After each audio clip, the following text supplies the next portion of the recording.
একবার খলিফা হারুন ও রশিদ তাঁর জ্ঞানী উপদেষ্টা বাহলুলকে সঙ্গে নিয়ে বাগদাদের রাস্তায় হাঁটছিলেন। হঠাৎ তারা দেখলেন এক বৃদ্ধ একটি ডুমুর গাছ লাগাচ্ছেন।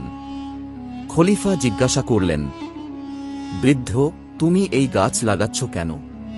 তুমি তো বৃদ্ধ, এই গাছের ফল খাওয়ার আগেই হয়তো মারা যাবে। বৃদ্ধ হেসে উত্তর দিলেন, হে আমিরুল মুমিনিন, আমার আগের লোকেরা গাছ লাগিয়েছিল যাতে আমি তাদের ফল খেতে পারি। আমি এখন গাছ লাগাচ্ছি যাতে আমার পরের প্রজন্ম এর উপকার পায়। আর কে জানে, আল্লাহ চাইলে হয়তো আমি নিজেও এর ফল খেতে পারব। হারুন ও রশিদ বৃদ্ধের কথায় মুগ্ধ হয়ে তাকে একটি স্বর্ণমুদ্রা ভর্তি থলি দিলেন। বৃদ্ধ থলিটা নিয়ে বললেন, দেখুন, গাছ তো এখনই ফল দিতে শুরু করেছে। এই বুদ্ধিদীপ্ত উত্তরে খলিফা হেসে ফেললেন এবং তাকে আরেকটি স্বর্ণমুদ্রার থলি দিলেন। বৃদ্ধ তখন বললেন, সুবহান আল্লাহ, একটা গাছ দিনে 2 বার ফল দিল। হারুন ও রশিদ আরও বেশি হাসলেন এবং আনন্দের সঙ্গে সেখান থেকে চলে গেলেন।